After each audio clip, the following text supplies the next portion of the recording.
Hey guys, Bowie here, and this is Things I Learned with EG.S4's Offlane Pudge in 722. It's not that long since the mid-Pudge video dropped, and it seems that even though Matumba played around with it, Offlane Pudge became a much more viable thing, at least for now because of Team Secret. A lot of the things I explained in that video are still viable, so checking that video out is a good idea. One of the many reasons Offlane Pudge is viable is his passive.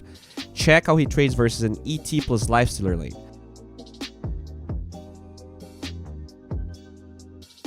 That is actually a fair bit of damage, and he trades amazingly well. Pudge might have 0 armor, but he has a lot of raw damage alongside the HP region of his passive. Note how S4 doesn't need a tango after trading. The 7.5 level 1 HP region without a tango makes him a terribly hard offlane to zone out. If you check the Lifestealer, he leaves the base with 6 tangos. At the start of the lane, he has 3, whilst S4 still has all of his region thanks to skilling passive level 1.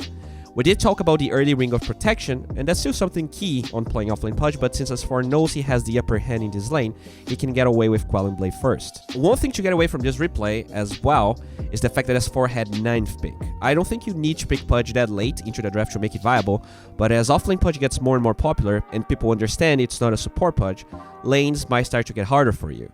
In this case, he's against 2 melee heroes, giving him a pretty good edge. At the moment, Pudge is a beast. Look how, even when the aggressive play from Radiant seems amazing, Pudge is strong enough to get a counter kill before losing his support, and this is the first time S4 even uses a regen item. Because of the absurd low armor, phase boots still is the best boots for Pudge in my opinion, 95% of the time, especially considering you have another source of armor in the side shop already waiting to be built into phase boots. This hero is absurdly tanky, and even though Lifestealer is actually great versus Pudge, they cannot kill S4 even when he's alone.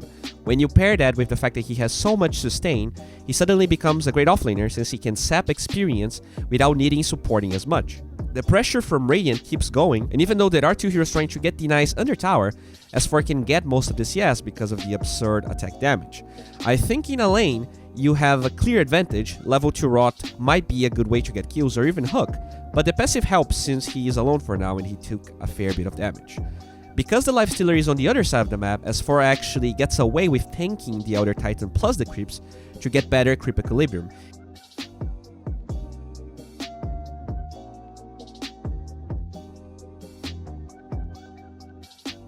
It's great that he does that.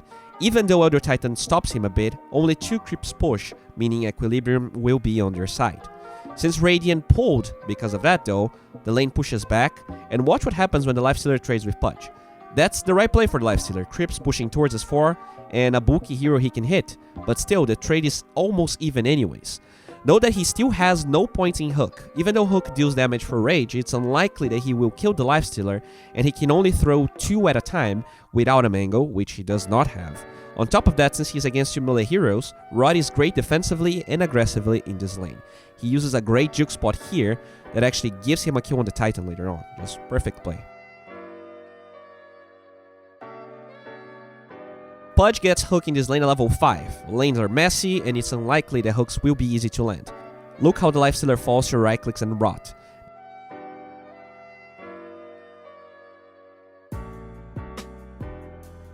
This hero is so sustainable and hard to zone that at the moment he has more CS than anyone in the game.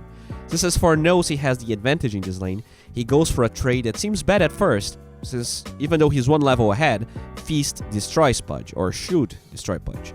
That being said, he has so much armor and he's so close from level 6 that the fight itself gives him level 6 and then the kill on the Lifestealer. He does not bother with Hook since it costs way more mana than the ult and also does not heal his HP like the ult does. After that kill, he has a huge creep wave, and instead of instantly glyphing the wave when the Lifestealer TPs, he just chills, while he tanks the next wave. The play here is to wait this member to come back as his Shadow Shaman comes. The glyph, while effective, would maybe force a rotation too fast. Instead, since they chill, they kill the Lifestealer again, ruining his game and still saving enough creeps for the glyph later, and now, for Radiant to defend his tower, they will need 2 TPs in a scenario Lifestealer cannot be there, so the tower is theirs.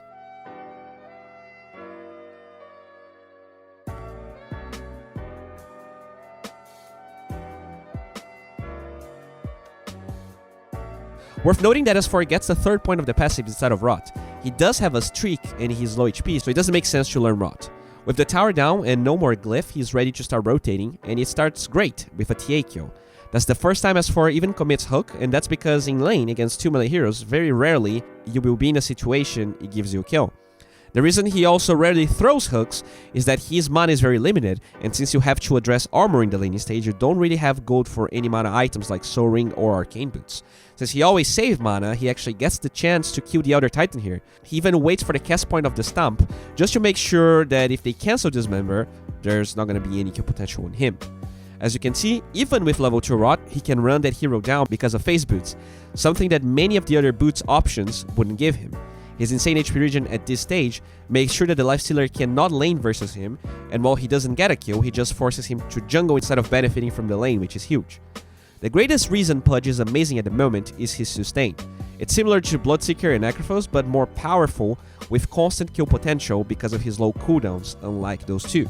Since the lifestealer is now jungling and Pudge is not a pushing hero, the only rotation that makes sense is middle.